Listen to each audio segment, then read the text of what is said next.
Okay. We're gonna reconvene really quickly and readdress the at-risk. We're looking at the weaknesses and strengths that we should be addressing, for our students, especially for their achievement.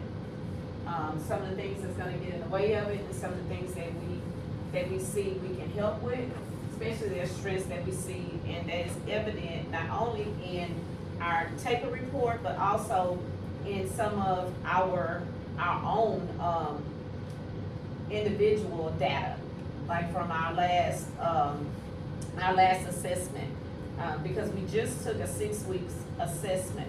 Is there any gaps that we know? I mean, it's really important for us to address these gaps, especially at this stage, so that we're early in the year. If we can address some of these now, then we can bridge some of those gaps. So is there anything that you noticed in your own specific, data in our last assessment, in the 6 weeks assessment? I will say, because again, I do English, their ability to take a question and shape it into their own writing is a big gap that I'm seeing consistent. So we're looking at, paraphrasing, or just creating Just their being able- writing, extracting the information? Yes. Okay, so extracting key ideas? Mhm.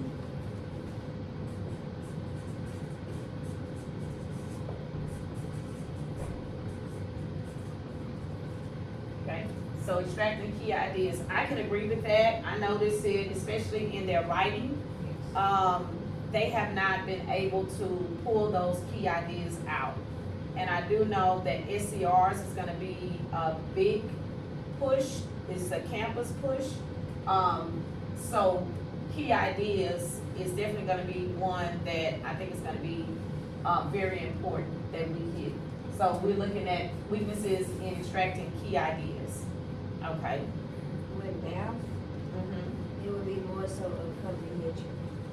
They can do the numbers all day, but when it comes to comprehending what the question is asking you, Mhm. is where they fall short.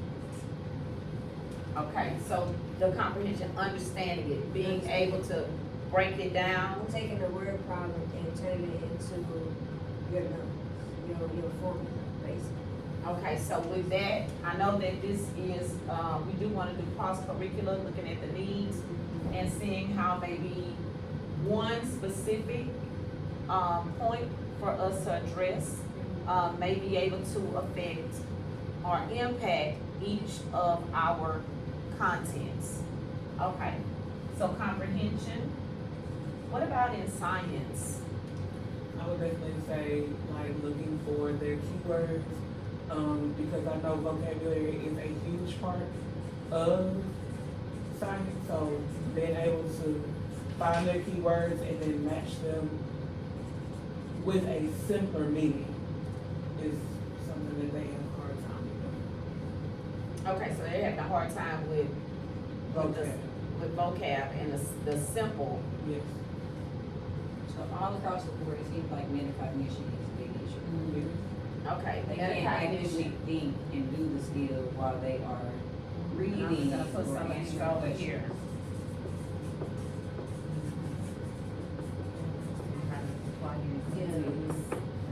We can do it all day on the board, when I let them go or be on time, they don't know what's going on. They know how to do it, it's just comprehending whatever they push. Okay, so we're looking at metacognition as a whole, comprehension. So those are large concepts. How can we break it down where we can actually meet a basic need that we may be able to address a gap in? Yes. I know on a smaller level, and I'm going back to language acquisition as well, because my EB students perform significantly lower than my other kids, but this could also be a support with the metacognition, just making sure they understand how to effectively use their scaffolds.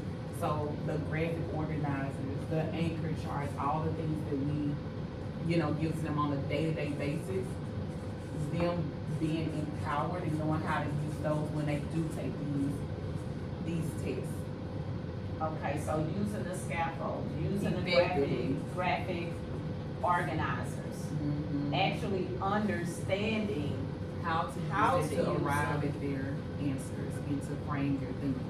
okay, so framing their thinking. So what I'm hearing across the board is thinking, that it's a lack of comprehension. Do we think that this is tied to the fact that we have such a large population of average students? Yeah, I do. Then when you look at the demographic of, where we are, socioeconomically, our parents at home, to reinforce some of the things that we're doing at school. Even if they are at home, are they actually putting forth actionable steps to help these kids gain these skills? Right. Are the parents actually capable of it? What is the educational level? What is, do they understand the work that we're even sending home Yeah. with their students? I would say most of our kids, in a good population, or a good majority of our kids, they're not being raised by their parents, they're being raised by their grandparents. So, Okay. right, or a foster home. And if you're looking at our data or looking at our numbers, it's almost like it's not added in for our schools, but within our school, we're surrounded by at least 4. So, Okay. and it's so many of them coming out, and they're not knowing what we're sitting on. The kids aren't understanding what we're telling them in class, so that does play a big part into our at-risk population. Okay. I can agree on that. Something else, if y'all don't mind me segueing. We're looking at not only the strengths, but the weaknesses, right? So I'm wondering, how can we build some of these strengths? And when I look at this, I'm looking at our demographics. If you go to page 9, let's look at page 9 real quick. Because when we start looking at some of these root causes, when we're looking at the strengths and the weaknesses, right? Where does it start? Because instruction is what is going to be used to get them where they need to be, right? And when we look at instruction, let's look at our teacher staff. We have almost 50% Hispanic population. We have a 30% EB population, but the majority of our teachers are African American. Can we relate? Can we relate? Are we doing the things, all things that we can do to bridge the gaps for our emerging bilinguals? Because that is a huge population. Not only that, we also have, when we look at our disabled students, learning disabled. That part, let's see, I was just looking at that on here, and it looks like we have, I think that was on my last page, about 90, yeah, we have like 90 learning disabled students on our campus, and a great majority of them were in 7th grade last year, and they're now in 8th grade. So when we look at the disabilities, the learning disabilities, as well as the fact that we're not of the same demographic, and studies do show that students learn better from those teachers that look like them and can relate to them. What are some of the things, what are some of the strengths that we have that can actually tie in with the strengths that our students have? Because I noticed we said that the dropout rates are low. What else do we notice about our students? What other strengths do we notice about our students those that don't look like us, that we're seeing in them, that keeps them motivated, that keeps them wanting to learn? What are we using in the classroom? And I wanna piggyback on yours, you said scaffolds. What are we doing with scaffolds to meet that need, to address those needs? Lots of visual aids, lots of cognites. Okay. Even there is a resource in our curriculum page that gives us like exact hand gestures to do, so that it does get breaking down easier for them. Aside from that, I just connect with my EVs on terms of like personal levels, just to get them to respond to them. So again, it starts with the relationship over the instruction. Okay. So we're looking at use of cognites, use of images that they can use in math and in science. Are we increasing the manipulatives? I use a lot of real world for science, so if I can make them understand the lessons based off of what they see every day, something as simple as a force is a push or a pull. What do you do to get outside of what do you do to get food out the refrigerator? I have to pull the door open, and then it clicks. Oh, that's a force. I have to use force. Or what do you do in order to have to close the door? I gotta push. You cannot just do something simple. So using real world examples tend to work a lot better. Okay. So I wanna add, at this time, I wanna add some of the things that we can do to meet some of these weaknesses, because we've looked at their strengths, we've listed their weaknesses.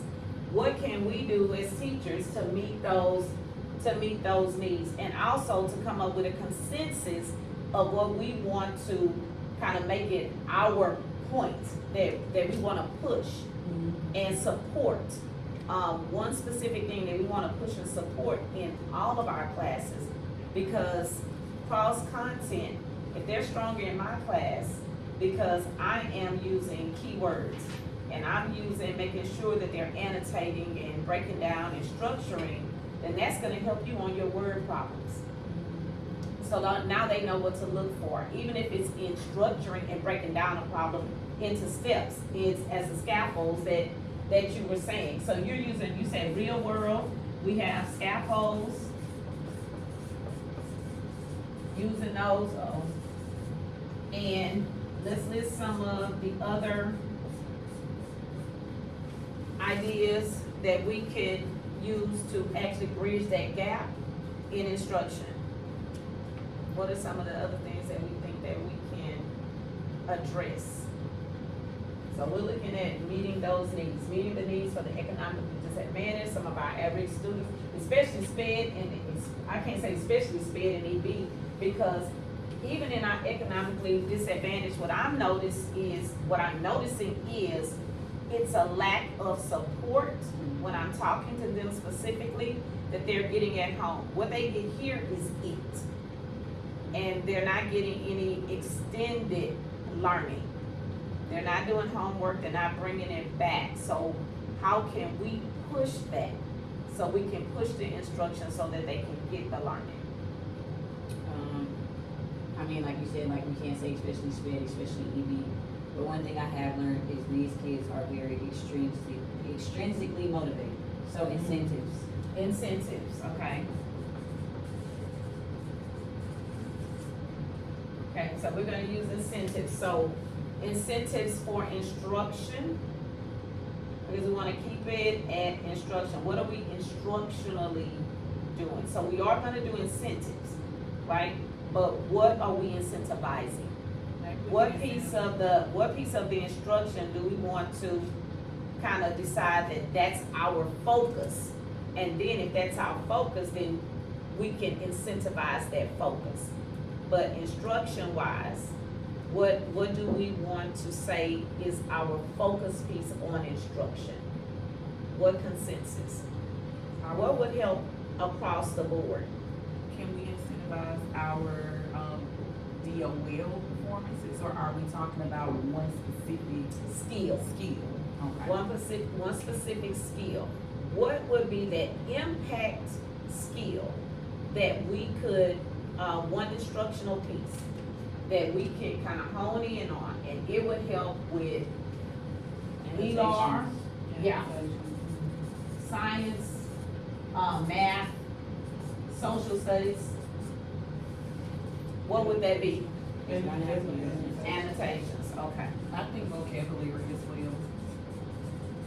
That's hard. We're not Okay, supposed to so You're not supposed to teach it, but when they're doing their responses, like when they use the STEMs, which all of us should be, let's say, you know, that we can have, if you do,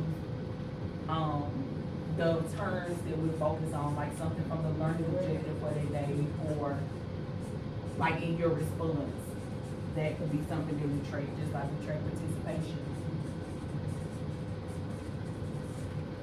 Okay, so when we think about the instruction, moving back to instruction, moving back to that one piece that we can actually track them. So if I go to their desk, or we go to their desk, I know that, we need to be looking for something specific. That way, if I'm tracking it and using data, I have 3 students out of 4 that I'm seeing the skill being used.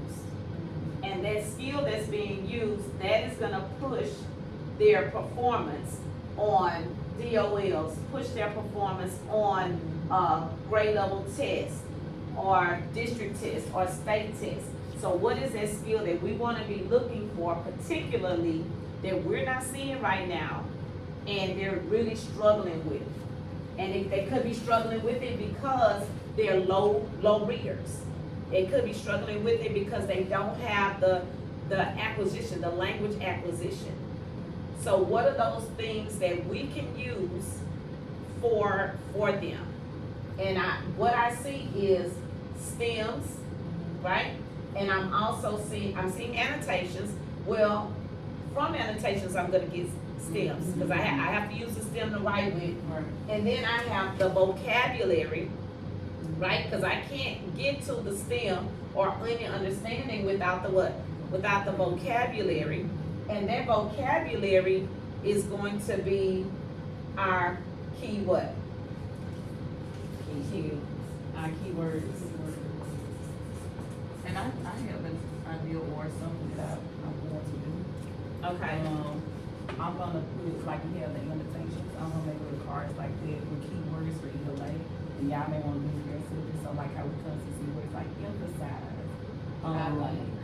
So, right, so that should be accessible to them at all times. So if I'm expecting to hear you using this verbiage, and let's say you forget, it's always there for your reference. Because at this point, they should be able to. They should be able to annotate the keyword Yep, in everything, especially In because when they everything. get ready to do those constructive responses, yes.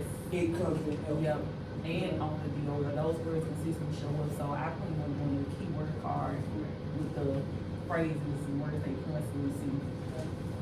And taking it to the list, like on this. In this, so do we have a consensus as far as what we wanna push, how we wanna track it? And, we're gonna come back together. Again, we do wanna further this because closing the gaps are extremely important. Especially for our students, our economically disadvantaged students. Sometimes it is that keyword that's going to help them to understand what exactly am I looking for in this answer? What exactly am I, if the author gave me a question, what am I actually addressing here? So we do have a consensus, everybody? Yes. Okay, so we're looking at keywords. Keywords are gonna be, our focus. I'm just gonna go ahead and start this. So that way, we decided on keywords, and we're gonna start tracking it in making sure maybe that we are highlighting keywords. How can we do that? How can we make sure that we're focusing on those keywords? I heard you just Doing say, things like monitoring for it, providing the scaffolds for them daily, and then monitoring for that specific thing. okay, so monitoring for the keywords, doing scaffolds, maybe highlighting them in the text, or creating some type of graphic organizer where, or even like a vocabulary box maybe that they can add those keywords into. I know that we're writing and we're using a race strategy. Yeah. Maybe they can look for some of those keywords and plug them into some of those, the way that it's structured in their writing in race. Maybe this is a part of my answer, then this, I know I have to have these keywords when I'm citing or when I'm explaining, making sure that I am addressing the prompt, which is something that we kind of looked at, earlier today.